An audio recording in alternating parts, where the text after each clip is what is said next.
Lero Mohamed kituso okuva mu kitongole ky'eggwanga ekivunanyizibwa ku by'embeera z'obudde nkutuusaako alipoota y'embeera y'obudde. Era okusinziira kwa alipoota zetufunye zitulaze nga enkuba yatonyeeko bitundu by'eggwanga ebyenjawulo. Kabale yawezezza milimitaazi 8.5 so nga ate Mbalala nazo zabadde milimitaazi 4.5. Wabula twekennenyeza ekifaananyi ekyakakubibwa Ssemugenze kati kibadde kitulaga nga wabaddewo empewo enkalu ezibadde zikuntanga zifubutuka ku sserwandula mpewo ayitibwa Arabian asange ebeera bukiikakono bwa Ssemazinga Africa nga zigezaako kuyitira mu ddungu Sahara okwolekera ensi yattu wadde nga ne sserwandula mpewo ayitibwa St Helena atudde eri ku sseguyanja Atlantic bukiikaddyo bwa Ssemazinga Africa abadde yongeddemu amaanyi nga asindika omukubo gw'enkuba okudda mu bitundu ebisangibwa ebugwanjuba bwa ensi yaffe. Wabula era tulabyewo ate ekinuuna mpewo ekituulidde ddala mu kagolomolo ka Mozambique nga kigezaako okutangira empewo empeweevu ezandibadde zikuntanga zoolekera ensi yaffe.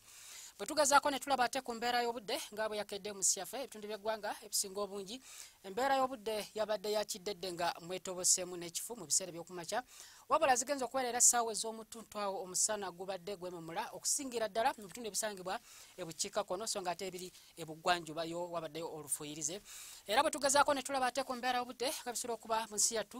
tusuubirayo enkuba okutojja nga mulimu n'okubwatuka kw'eggulu mu bitundu ebiri ku mbalama z'ennyanja Nalubaale so nga ate ebitundu ebisangibwa eri ebukiikakono omusana okwememula wabula masekati n'eri ebugwanjuba w'omusana okwakanga gukubakubamu wabula tusuubirayo olufuyirize mu biseera eby'oluggulo mu bitundu okuva Masindi paka Kabale naawo Mbalala so nga ate ebitundu ebiri ku mbalama z'ennyanja Nalubaale tusuubira omusana okwakanga gukubakubamu awamu n'ebbugumu okuba ku Celsius 26 so nga ate eri bukiikakono 29 okuggyako eri musozi omukabaale awamu n'ekisolo 24.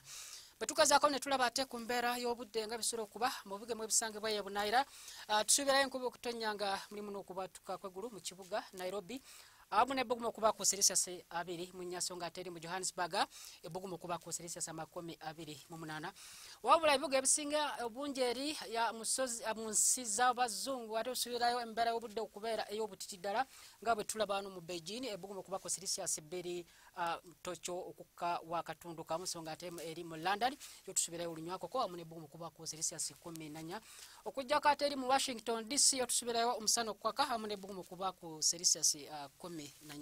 Ebisingakaawo jagenda ku mutimbagano gw'ekitongole kyaffe nga bw'ogulaba ku lutimbe lwa UBC beera bulungi weraba.